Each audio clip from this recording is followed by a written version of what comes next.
천국의 신비라는 제목을 가지고 몇 시간에 걸쳐서 우리가 이제 특강을 이제 듣기로 하겠습니다. 지난 이제 기초 양육 성경 공부를 할 때 제가 천국과 하나님의 나라, 하늘나라에 대해서 구별을 이렇게 하면서 가르쳤던 적이 있습니다. 여러분은 천국과 하나님 나라가 다르다는 걸 아시죠? 그런 부분에 대해서 배웠는데 우리가 그저 왜 또 천국의 신비를 배워야 하는 것인가? 그런데 제가 이제 유튜브라든지 많은 설교들 보면 그 어떤 구글에서 여러분이 선택을 해서 조회를 하다 보면은 이 천국의 신비라는 강의를 사실 체계적으로 한 사람이 없어요. 천국의 신비가 마태복음에서 12가지가 나오는데 천국의 그래 신비들이죠. 예수님께서 유독 비유로 말씀하신 부분이 여기서 마태복음에 몰려 있는데 이 부분을 체계적으로 교리적으로 명확하게 해석하여서 갈파한 설교자가 정말 없었습니다. 그 이유가 있어요. 그 이유를 우리가 알고 우리가 하나씩 배울 때마다 그동안 이 천국의 신비가 참 궁금했었는데 이런 내용이었구나. 그래서 마태복음이 신약성경에서 얼마나 중요한 이치를 갖는구나 여러분이 아실 계기가 될 것입니다. 우리가 이제 잠깐 구도를 보면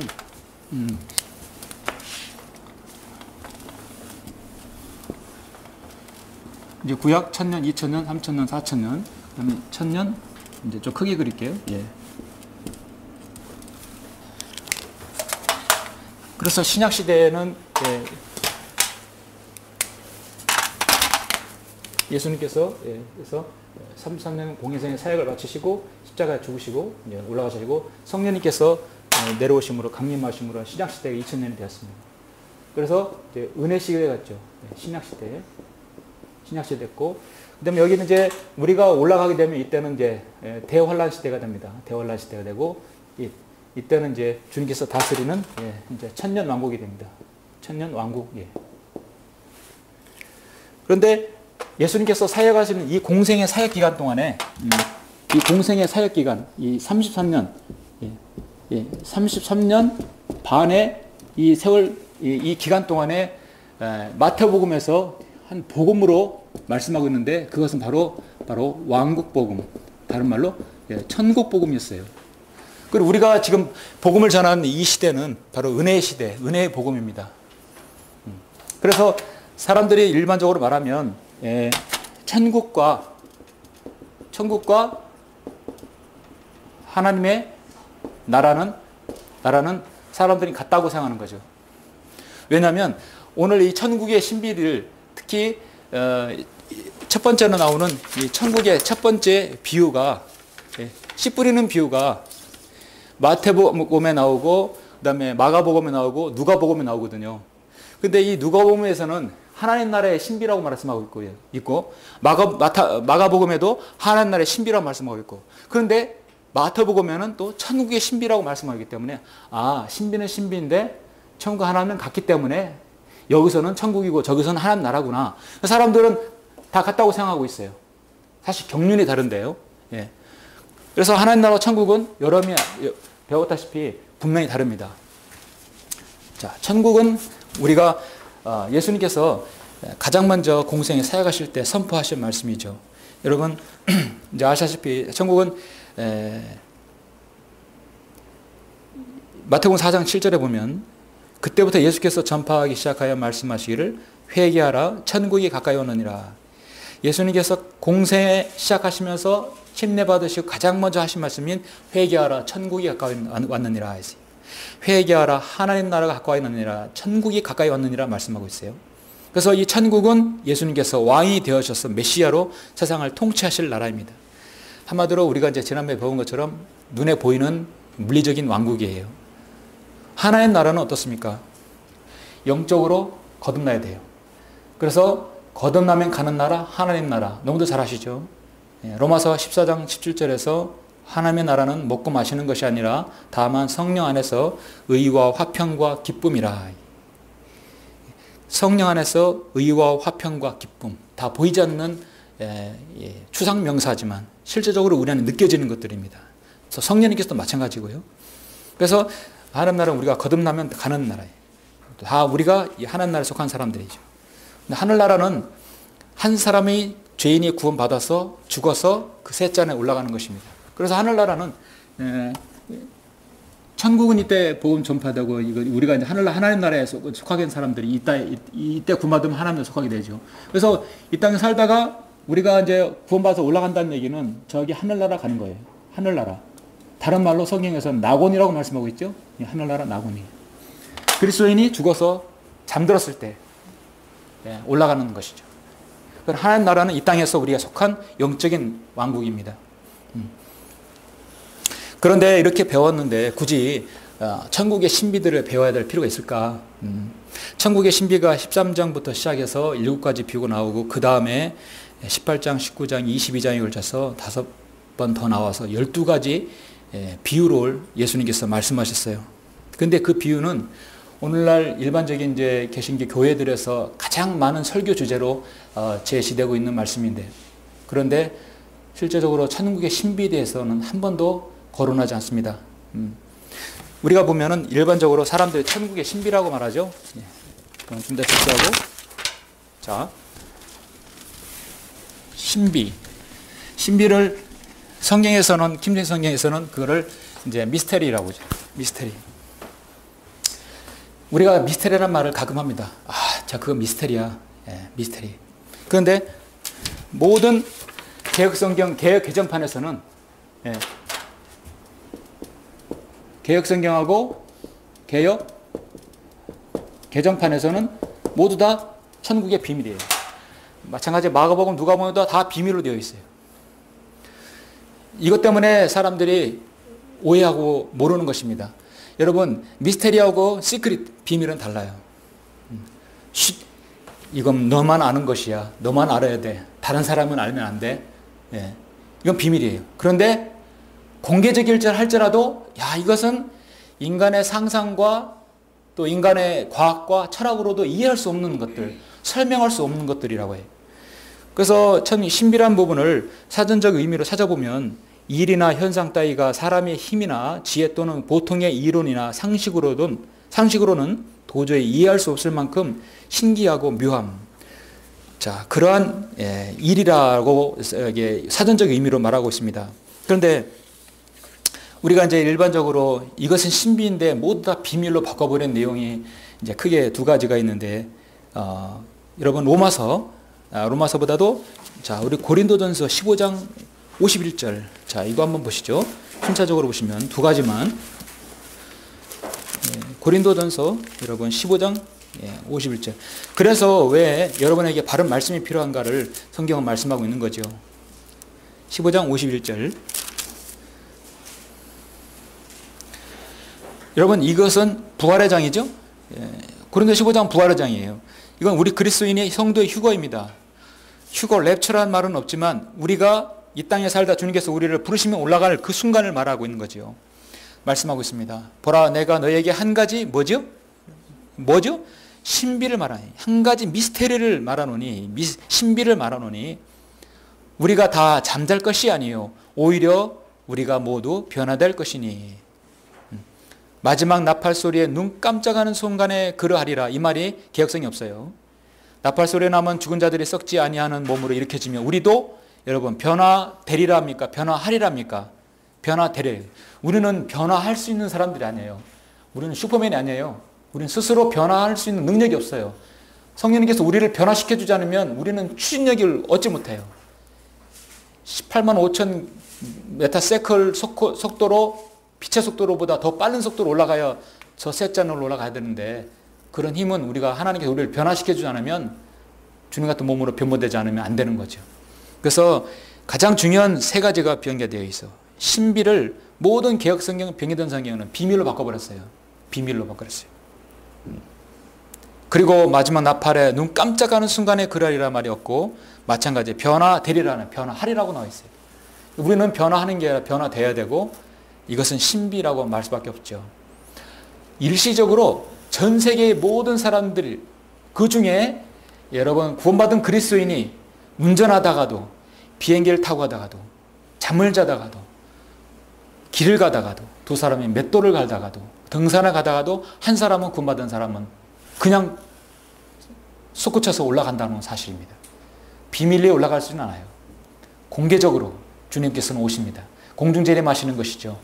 그래서 어느 순간 미국에서는 조종사를, 지금도 그런지 몰라도 조종사 2명을 이렇게 부조종사 기장과 부기장이 있잖아요. 모두 다 그리스도인으로 채용하지 않는다는 원칙이 있다고 합니다.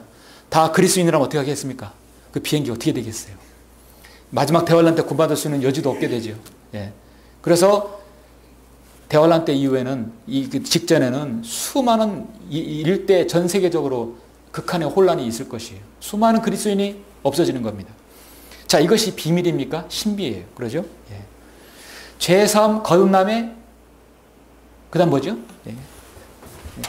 죄사함, 예. 복수 목사, 예.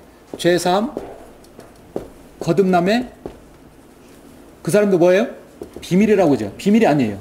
사실 신비죠. 그리스도인이 영적으로 거듭나서 몸과 혼이 분리되어서 혼이 구원받는 사실, 이걸 어떻게 비밀로 말합니까? 여러분, 복음은 비밀이 아니죠? 복음은 공개적으로 선포하는 거예요. 우리는 세상에서 나가서 복음을 누구에게든 전하는 거예요. 이거는 너만 알아야 돼. 너에게 특별히 주는 거야. 여러분, 그렇게 복음 전하십니까? 아니잖아요. 여러분, 누구에게든 전하는 거죠. 믿지 않는 것은 그 사람이지, 우리는 누구에게도 복음. 그래서 하나님께서는 죄사함 거듭남의 비밀이 아니라 구원파 바구스처럼 비밀이 아니라 죄사함 거듭남의 신비. 그건 신비입니다. 인간의 말이나 생각으로 해석할 수 없고 설명할 수 없는 것이에요.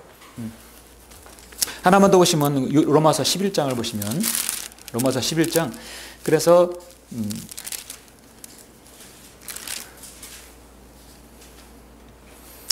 25절,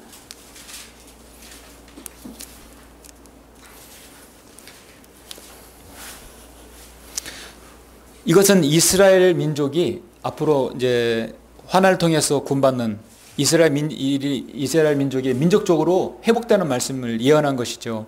그래서 로마서 9, 10, 11장은 3입장으로서 이스라엘에 해당하는 것이죠.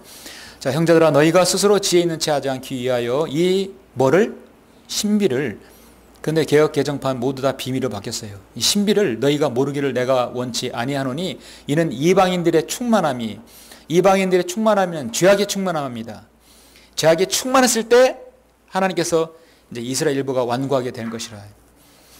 이제 하나님께서 정말 다니엘에서 나오듯이 메네메네 테켈 우파르신 그 말씀하신 것처럼 세어보니까 도저히 안 되겠다. 이방인들의 죄가 너무나 많이 해서 한 방울만 더 떨어지면 이제 딱 너를 이방인들 다 구원받은 사람 불러내어서 이스라엘 민족적으로 이제 환난을 거치게 하고 구원받게 할 것이라는 말씀이죠.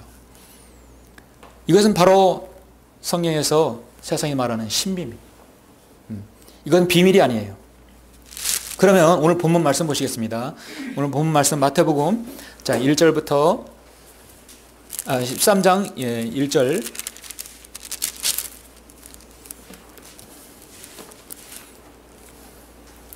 (1절부터) 9절.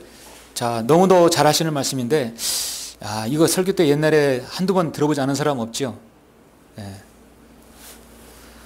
13장 1절.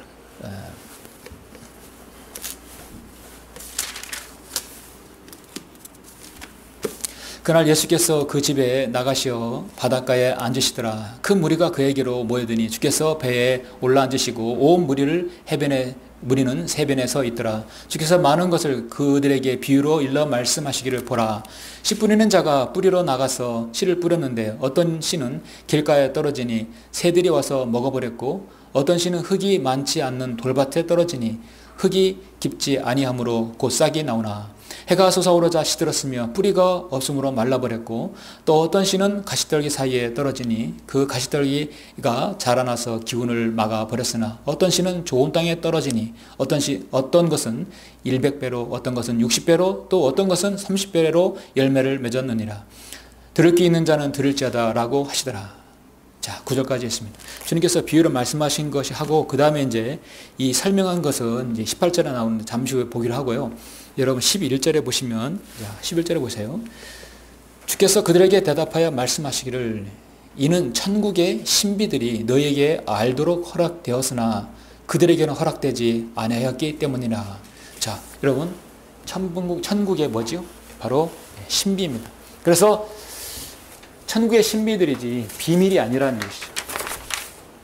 근데 한자 때문에 사람들이 헷갈려요. 이게 이제 신할 때 일반적으로 어떤 신적인 존재, 신이라고 할 때 쓰죠. 비밀할 때 비해요. 하나님의 비밀. 그래서 이런 가짜식 표기라든지 한문 문화권에 있는 사람은 착각할 수 있어요. 하나님의 비밀이 아니라 이거는 인간의 상상과 능력, 제한적인 지식으로 설명할 수 없는 것입니다. 오직 성령님의 능력으로만 할 수 있는 것이죠. 그래서 여기도 말씀하셨지만 비밀이 아니라 신비입니다. 신비. 예. 그렇다면 우리가 이 천국의 신비를 하나하나 이제 보기 전에 먼저 우리가 반드시 한번 알아야 할 내용이 있는데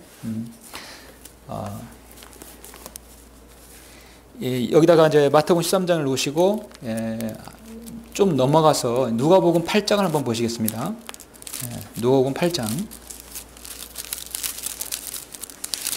어떻게 보면 이 강의들이 몇 강의에 걸쳐서 나오는 강의가 마태복음 핵심 강의가 될 수 있습니다. 8장 10절에 보면 주께서 말씀하시기를 너희에게는 하나님의 나라의 신비들이 알도록 허락되었지만 다른 사람들에게는 비유로 하나니 이는 그들이 보아도 보지 못하며 들어도 깨닫지 못하게 하려 함이니라. 여기 지금 하나님의 나라의 신비들이라고 나와 있죠. 그건 마찬가지로 변기된 성경에 비밀로 나와 있어요. 그래서 하나님 나라의 신비나 천국의 신비는 다 같다 생각하는 사람들이 있는데요. 사실은 마태복음에서 천국의 신비는 그런 이유가 있습니다.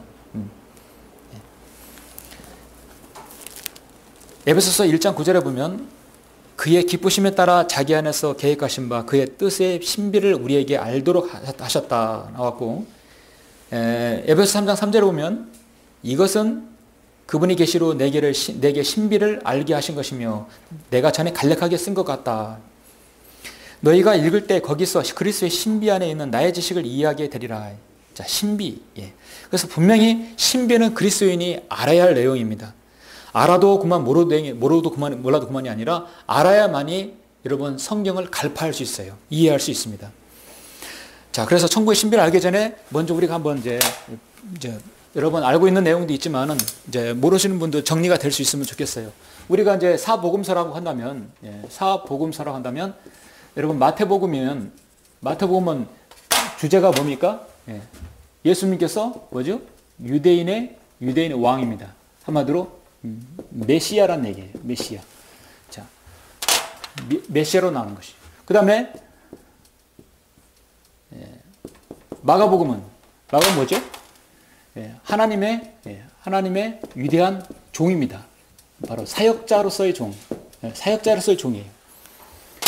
그럼 누가복음은 인자로서, 바로 인자로서예요. 완벽한 하나님이시면서 사람이신 분을 말씀하는 거죠. 인자예요. 그래서 인자에서 누가복음의 주된 예수님을 밝히는 말씀이에요. 그래서 마가복음은 종으로서 사역, 그러니까 한 사람이 사역자로서 아주 디테일하게 마치 클로즈업 시켜서 비록 짧은 장이지만 다른 사건보다 엄청나게 자세하게 사건을 기록하고 있어요. 마가복음이. 그리고 요한복음 뭡니까? 요한복음은 하나님의 아들이죠. 하나님의 아들. 이것은 예수 그리스도의 신성을 말씀하시는 거죠. 우리가 지금 마태복음을 보고 있죠. 마태복음을 보는데 마태복음을 보면서 이 마태복음이 진행되는 과정을 우리가 한번 반드시 짚고 넘어가야 되는데요. 여러분, 자, 마태복음 보면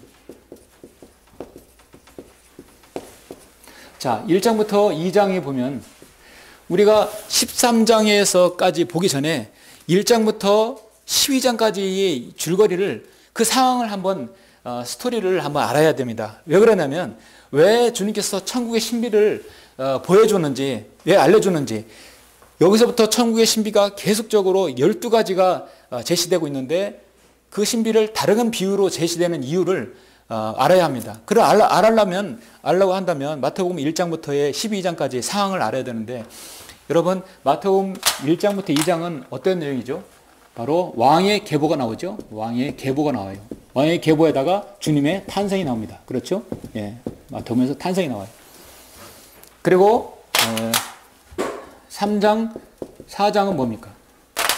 주님께서 침례 받으세요. 침례 받으시고 그 다음에 공생의 사역을 시작합니다.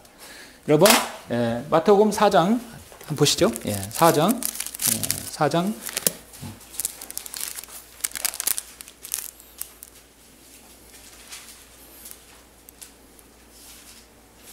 17절 보시면 아까 제가 읽어드렸는데 그때부터 예수께서 전파하기 시작하여 말씀하시기를 회개하라. 천국이 가까이 왔느니라. 왜 그러냐면 마태복음 자체가 주님께서 메시아, 왕, 그 다음에 그리스도, 바로 그분이시기 때문에 주님께서는 지금 이 땅에 지금 천국, 한마디로 천국을 이 땅에 실현하러 오신 거예요. 자, 천국이라는 얘기는 주님께서 왕이 되시는데 이 땅에 지금 팔레스타인 땅이 있고 거기에 유대인인 백성이 있고 땅이 있고 백성이 있고 거기에 뭐 있죠? 바로 왕이 있으면 국가가 형성될 수 있어요. 거기에 법이 있으면 돼요.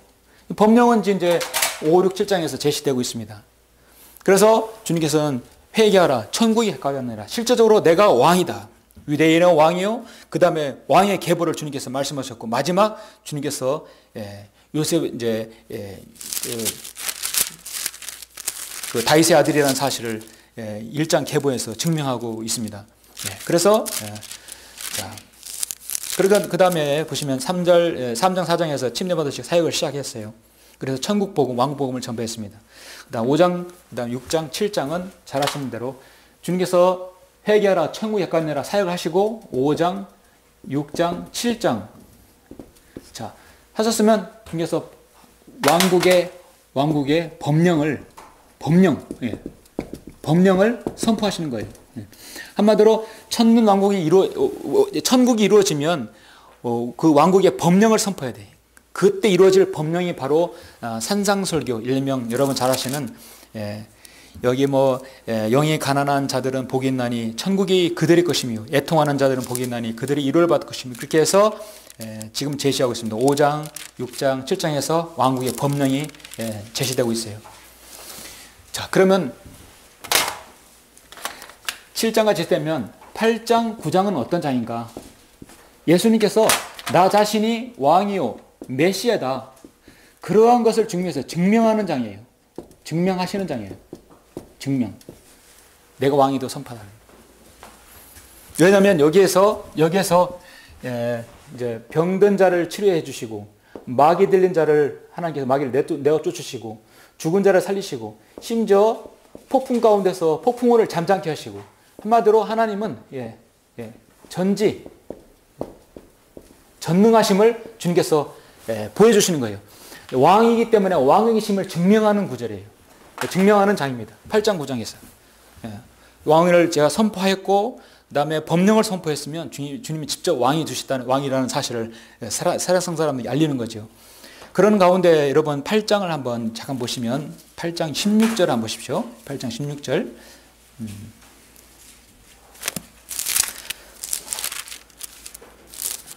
자, 8장 16절 보시면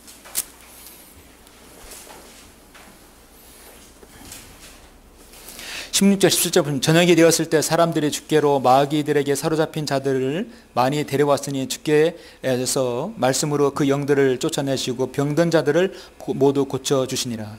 그렇게 하시면 선지자 이사야를 통하여 말씀하신 것을 이루려 하심이니 말씀하시기를 그가 친히 우리의 연약함을 맡으시고 우리의 질병을 짊어지셨느니라. 주님은 병든 자를 치유하시고 폭풍을 잠잠케 하시지만 실질적으로 이스라엘의 그 민족의 연약함과 그들의 질병을 친히 주님 만드셔서 그들을 이루해 주시고 어루만져 주시는 분이라는 것을 보여주고 있습니다. 그런데 20절에 보니까 20절에서 예수께서 그에게 말씀하시기를 그 전에는 이제 어떤 일은요. 어떤 서기관이 나와서 주께 말씀드리기를 선생님께서 어디로 가시든지 내가 따르겠나이다. 자, 이거 인간의 거짓말을 보여주죠. 내가 어디로 간지 따르겠나이다 한다면 이 서기관은 선생님이 아니라 예수님을 주로 고백해야 정상인정이죠. 주로 고백해야 됐습니다. 그런데 그건 이선이었죠. 예수께서 그에게 말씀하시를 여우들도 굴이 있고 공중의 새들도 보금자리겠지만 여우는 해로시고 새는 여러분 마귀를 타는 거죠. 공중의 새들도 보금자리가 있지만 인자는 자기 머리둘 곳조차 없노라. 주님께서는 막상 왕국을 법령을 선포하시고 메시아임을 증거하신 반면에 사람들은 한 사람 한 사람씩 외면하게 됩니다. 여기서 참으로 주님의 지도자의 이스라엘 왕의 고뇌를 볼 수 있는 장이죠. 점차 사람들이 주님의 말씀에서 멀어져 가는 것을 주님은 느끼고 있어요. 자, 여러분 9장 15절 잠깐 건너뛰어서 보시면 우리가 그 이유를 지금 이제 보고 있는 것입니다. 왜 천국의 비유를 신비를 말씀하고 있는지 9장 15절 보시면 예수께서 그들에게 말씀하시기를 신혼방에 아이들이 신랑과 함께 있는 동안 슬퍼할 수 있겠느냐. 그러나 신랑을 그들에게서 빼앗길 날이 오리니 그때는 그들도 금식하리라. 주님께서 사실 신랑을 비유해서 그들에게서 빼앗길 날이 올 것이다. 주님의 죽으심을 예표로 말씀하고 있는 거죠. 주님께서 곧 죽으시고 이제 성령님께서 강림하실 거라는 것을 보여주고 있습니다. 그래서 8장, 9장은 주님의 메시아의 되심, 그리스도의 심을 증거하고 있어요.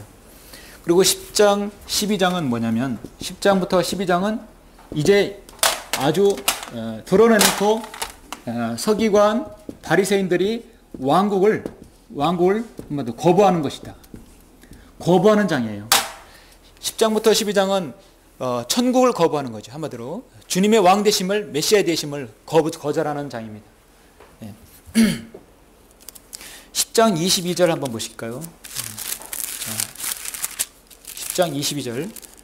그래서 여러분이 이제 시간 되실 때 마태복음을 쭉 읽으시면 주님이 침례받으시고 사역하시고 산상설교하시고 많은 병자를 거치시고 그때마다 사람들이 조금씩 외면하게 돼요. 10장하고 12장은 전체적으로 사람들 주님의 왕국 복음을 거부되는 모습을 볼 수 있습니다. 10장 22절 보니까요. 또 너희는 내 이름으로 인하여 모든 사람들로부터 미움을 받을 것이라. 그러나 끝까지 견디는 자는 구원을 받으리라. 자, 여러분 끝까지 견딘다 구원을 받을 것이다. 마태복음 24장 13절에 나오는 말씀이죠.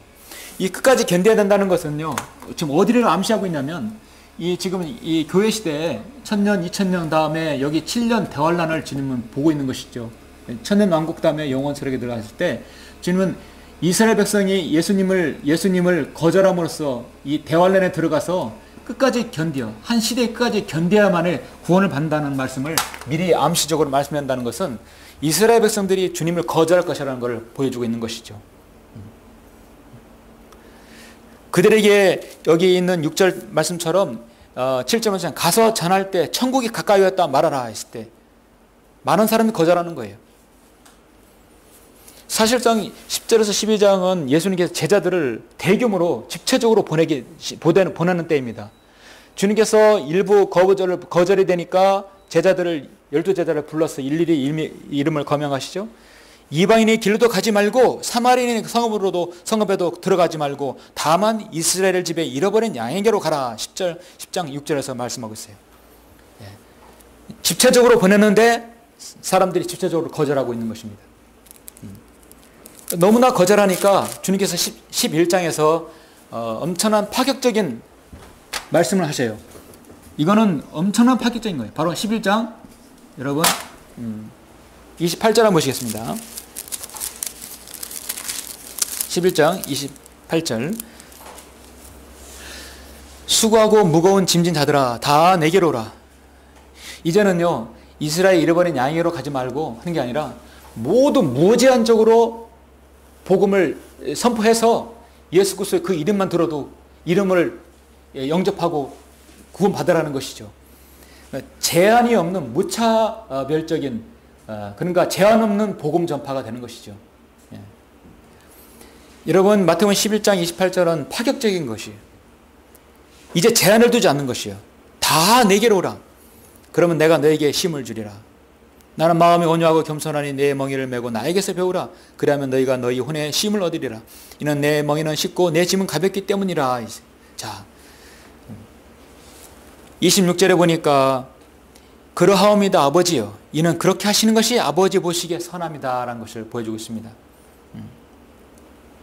여러분 어떤 일이 일어났을 때 이 마태복음 11장 26절을 잘 기억하셔 보면 그 일은 하나님 보시기에 선하다고 했을 때 가장 하나님께 드리는 아름다운 기도가 될 수 있겠죠.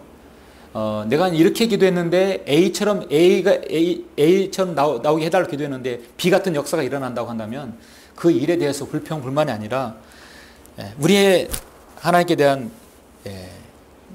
기도의 자세는 그러하옵니다 아버지요. 이는 그렇게 하시는 것이 아버지 보기에 선합니다. 하나님께서 보시기에 선하기 때문에 그렇게 하신 거라는 것이죠. 지금 하나님께서는 예수님께서는 이렇게 왕국복음을 전파하시고 계속해서 법령이 선포되고 메시아임을 증거하심에도 불구하고 사람들이 믿지 않음을 보고 주님은 이제 제한 없이 복음을 제한 없는 선포를 해야겠다 했을 때 그것이 하나님 보시기에 선하다는 것입니다. 그리고 12장 1절에서 더 7절 보면 주님께서 십자가의 질고를 지실 것을 지금 예언하고 있어요. 왜냐하면 6절에 보니까 12장 6절 그러나 내가 너에게 말하노니 그 성전보다 더 위대한 이가 여기 있느니라. 성전보다 더 위대한 이가 여기 있느니라. 당시에는 성전이 보이는 성전 하나님 거하시는 장소였는데 이제는 그 성전이 더 위대한 이가 여기 있다 있어요. 성전을 지으면 3일 만에 다시 짓겠다는 말씀. 주님께서 자신이 십자가에 질고를 지시겠다는 말씀이죠. 12장 22절에 보니까 그 눈멀고 벙어리 된 한 마귀에게 사로잡힌 사람을 죽게 데려오니 그를 고쳐주시니라. 눈이 멀고 벙어리가 된다. 여러분 보지 못하고 벙어리 되면 듣지 못하는 거예요. 볼 수도 없고 말하지도 못하는 이스라엘의 눈먼 상태를 보여주고 있어요. 이스라엘의 영적인 상태를 그대로 보여주고 있어요. 그래서 주님께서는 이제 이들에게는 희망이 없구나. 이들에게는 마지막 표적밖에 없구나 라는 걸 보여줍니다. 그래서 여러분 12장 38절을 보시겠습니다. 이들 그렇게 얘기해도 메시아임을 보여주고 이적을 선포해도 표적을 보여줘도 안 되겠구나. 법령을 선포해도 안 되겠구나. 결국은 12장 38절에서 그때 서기관과 바리새인들 몇 사람이 대답하여 말씀드리기를 끝까지 선생님이라고 하죠. 주라고 시인 안 해요. 선생님 우리는 선생님에게서 표적을 보기를 원하이다. 이건 얼마나 이선을 떠는 겁니까? 그러나 주께서 그들에게 대답하여 말씀하시기를 악하고 음란한 세대가 표적을 구하나 선지자 요나의 표적밖에는 줄 표적이 없도다. 요나가 사흘낮과 사흘밤을 고래 뱃속에 있었듯이 인자도 그처럼 사흘낮과 사흘밤을 땅의 신장 속에 있을 것이라. 주님께서 십자가에 죽으시고 3일 밤 3일 낯을 지옥의 뱃속에 주님께서 들어가실 거라는 것을 보여주고 있죠. 3일 밤 3일 낯을 여러분 땅의 심장 지옥의 뱃속에 들어가시려면 주님은 언제 십자가에 못 박혀야 됩니까? 수요일날 저녁이죠. 그래서 많은 사람들이 금요 철회하는 이유가 금요일날 예수님께서 십자가에 돌아가셨기 때문이라고 하는데요. 전혀 3일 밤이 되지 않지요. 주님께서 십자가에 돌아가신다는 수요일날입니다. 심판때에 니느웨 사람들이 이 세대와 함께 일어나서 이 세대를 정죄하리니 이는 그들이 요나의 전파로 회개하였기 때문이라. 이렇게 해서 주님께서 12장까지 읽고 여러분 다 이렇게 보면 어떻습니까? 주님께서 왕의 계보를 가지고 탄생했어요. 침례 밭에서 사역을 했고 법령을 선포하고 왕이 되심을 증명했지만 집체적으로 복음을 전했지만 그들은 왕국을 스스로 거절해 버린 것이죠. 여러분 하나님의 뜻은 무엇입니까? 요한복음에서 6장 29절에서 하나님의 뜻은 이것이 하나님의 일이니 즉 그분이 보내신 일을 너희가 믿는 것이라 하셨고 6장 40절에서 또 이것은 나를 보내신 분의 뜻이니 아들을 보고 그를 믿는 사람은 누구나 영생을 얻게 하는 것이라. 그리고 내가 그를 마지막 날에 살리리라. 예수님 공생에 사역하실 때 구원받는 유일한 길은 예수님을 주라 시인하면 그대로 구원받는 거예요. 아들을 보고 믿는 사람은 누구나 영생을 얻는다고 요한복음 6장 40절에서 분명히 말씀하고 있어요. 그래서 주님께서는 이 유대인들에게는 더 이상 보여줄 거 없고 보여줄 게 없고 더 이상 말해도 소용이 없겠구나. 그래서 천국을 이들에게 주려고 했지만 이거를 신비 속에 감춰 두신 거예요. 감춰두시고 그거를 비유로만 얘기하신 것이요. 주님께서는요, 사도 바울 서신서에서는 성경의 교리를 절대로 비유로 얘기하지 않아요. 절대로 비유하지 않습니다. 주님께서 비유로 말씀하신 것은 이 천국의 신비들을 말씀하실 때 가능한 것이었어요. 왜냐하면 오늘 본문에 마태복음 13장 11절에서 그들에게 대답하여 말씀하시기를 이는 천국의 신비들이 너에게는 알도록 허락되었으나 그들에게는 허락되지 아니했기 때문이라. 신비들은 알도록 허락되었지만 그들은 믿지 않았어요. 그렇기 때문에 천국은 감추어져 있다가 신비 속에서 드러나게 된 것이었어요. 그래서 이 신비 속에서 감추어진 것들을 이 마태복음을 통해서 우리 그리스도인은 알아야 합니다. 자, 그래서 이제 본격적으로 이게 천국 신비 첫 번째를 보게 되면은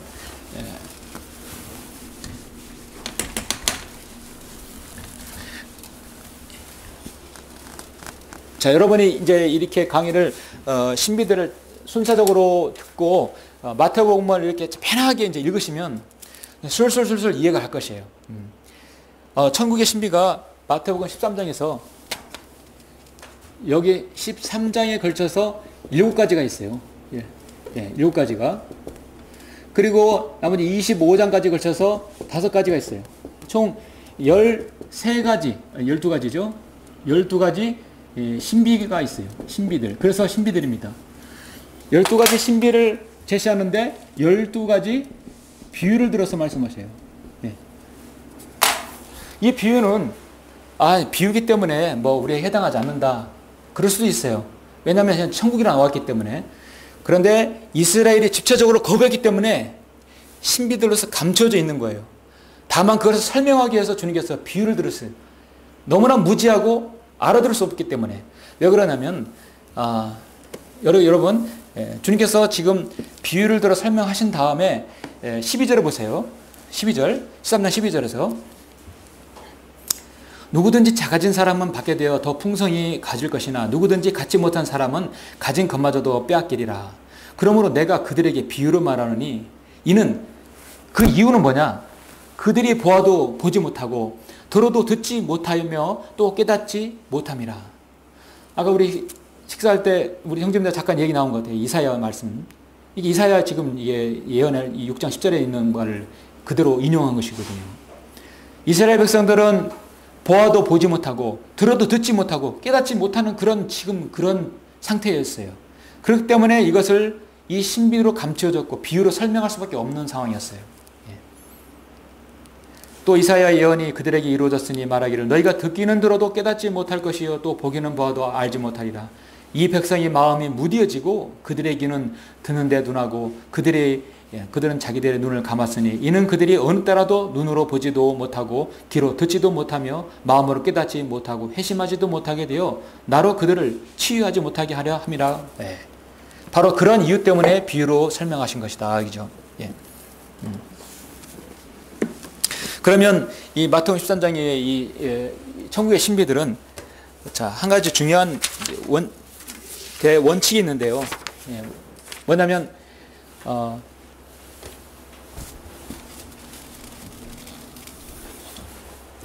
예수님께서 하나님이시죠.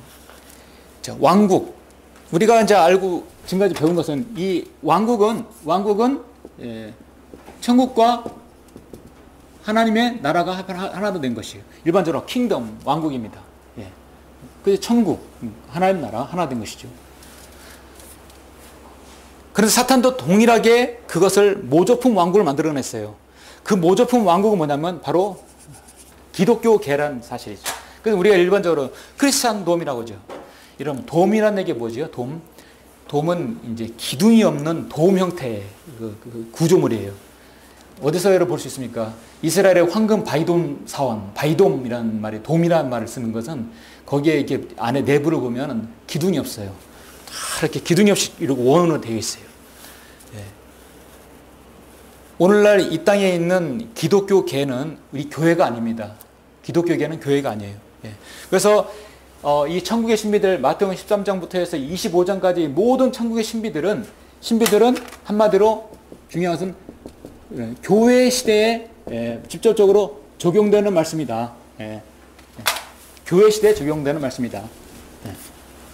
그런데 교회 시대 적용에도 이거를 바로 교회, 에클레시아에 적용하는 것이 아니라 바로 예.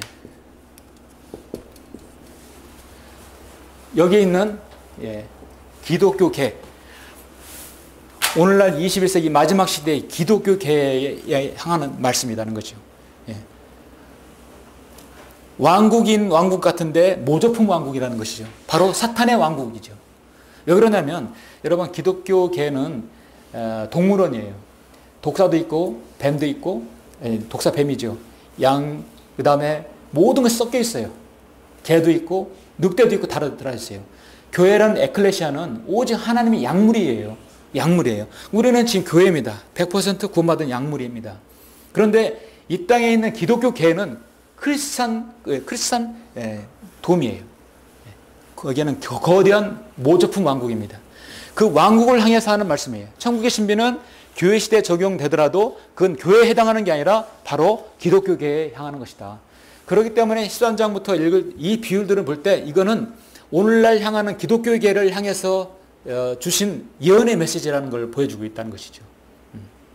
그렇게 했을 때 여러분이 이 신비가 하나씩 하나씩 여러분 풀리게 됩니다. 그러면 제가 조금 전에 본문 4절부터 이제 1절부터 9절 제가 말씀드렸는데 오늘 첫 번째 시간이 많이 지났으니까 첫 번째 신비만 잠깐 먼저 보도록 하겠습니다. 자, 지금 농부가 지금 씨를 뿌렸죠. 자, 3절에 주께서 많은 것을 그들에게 비유로 일러 말씀하시기를 보라, 씨 뿌리는 자가 이제 농부는 씨 뿌리는 자가 뿌리러 나갔어요. 씨 뿌리는 자가 나갔어요. 이해를 쉽게 돕기 위해서 그림을 그렸어요. 씨를 뿌렸어요. 그래서 일반적으로 우리가 얘기하면 이 씨는 자, 농부는 누구죠? 바로 누구죠? 예수 그리스도요. 씨는 뭐죠? 씨는 하나님 말씀이죠. 그럼 밭은 뭐죠? 농부가 있고 씨가 있죠. 세상이에요.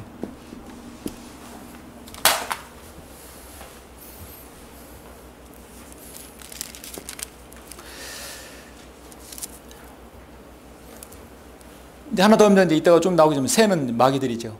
일단 그래서 농부는 예수 그리스도고 씨는 말씀이에요. 자, 그러면 농부가 씨를 뿌리는데 네 가지 밭의 형태가 나오죠. 첫 번째는 씨를 뿌렸는데 어떤 씨는 길가에 떨어지니 새들이 와서 먹어버렸다. 그림을 잘 못 그렸어요. 새들이 와서 길가에 떨어지니 먹어버렸어요. 어떤 씨는 흙이 많지 않은 돌밭에 떨어지니 흙이 깊지 아니하므로 곧 싹이 나오나 해가 솟아오르자 시들었으면 뿌리가 없으므로 말라버렸다. 돌밭입니다. 돌밭. 그 다음에 어떤 씨는 가시떨기 사이에 떨어지니 그 가시떨기가 자라나서 기운을 막아버렸다. 가시떨기. 또 마지막은 어떤 씨는 좋은 땅에 떨어졌다. 어떤 것은 100배로, 어떤 것은 60배로, 어떤 것은 30배로 열매를 맺었다.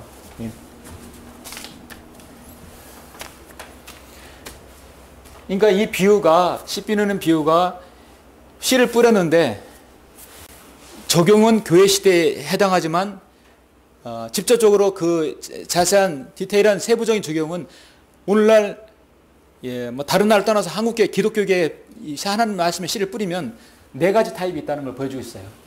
이거는 여실히 드러나지요.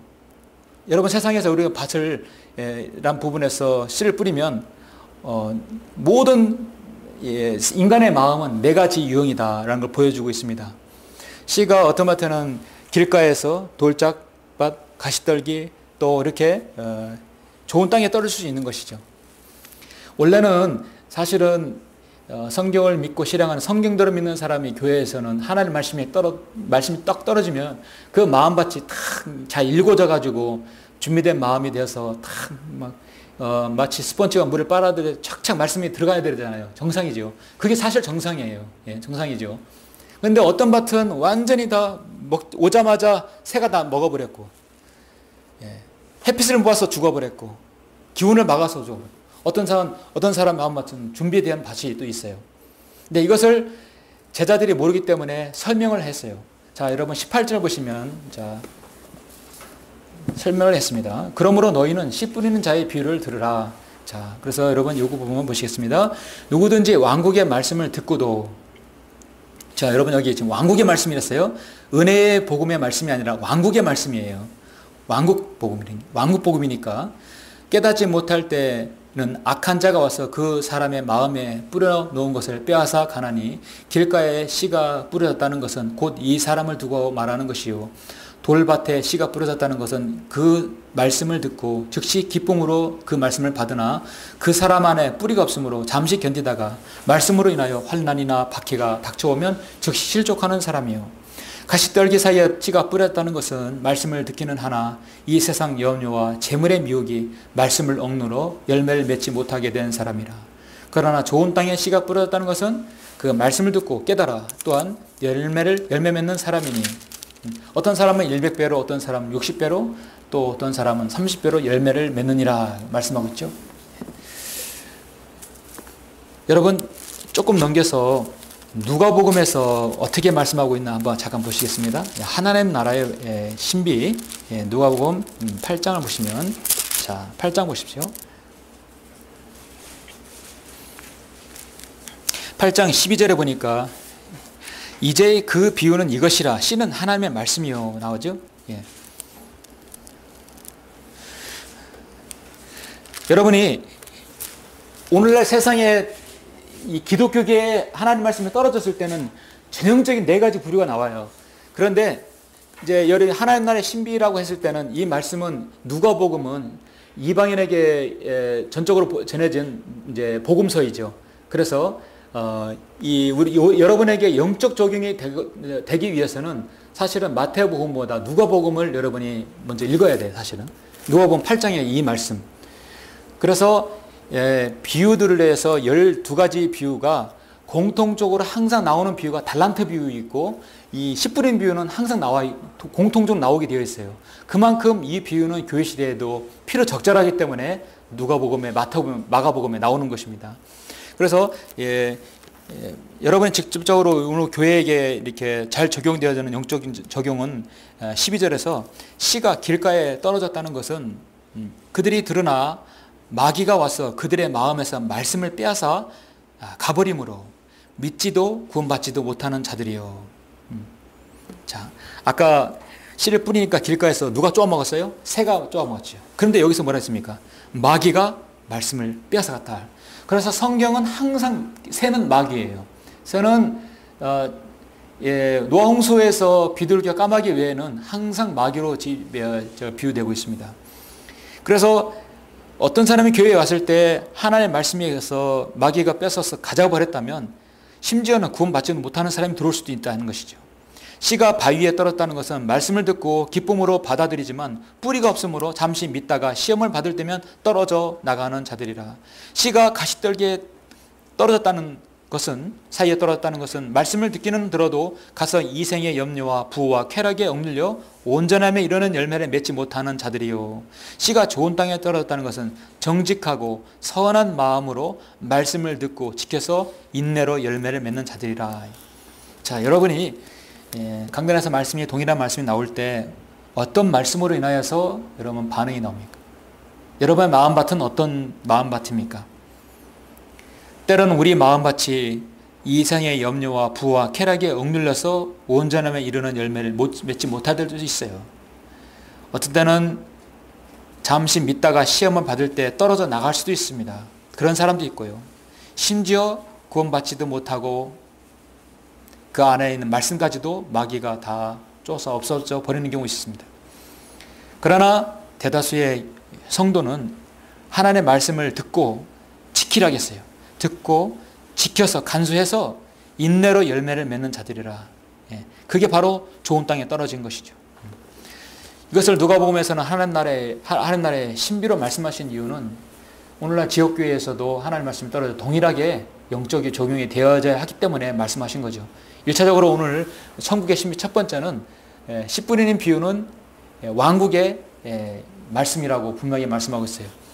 이런 말씀은 유대인들이 그들이 이게 그렇게 제시하였지만 깨닫지 못하고 적용은 오늘날 기독교계에 적용됩니다.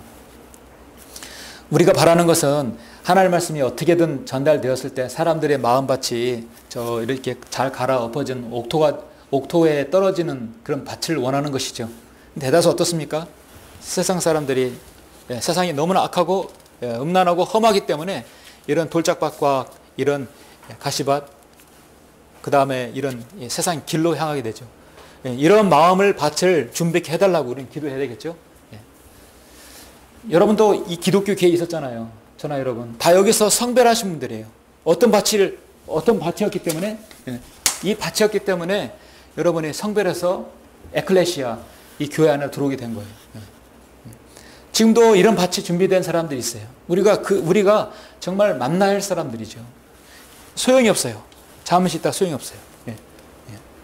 아직까지 하나님께서 우리가 사역을 하나님께서 허락하시고 이 세상을 유예해 주신 것은 저런 마음의 밭을 만나는 것이죠.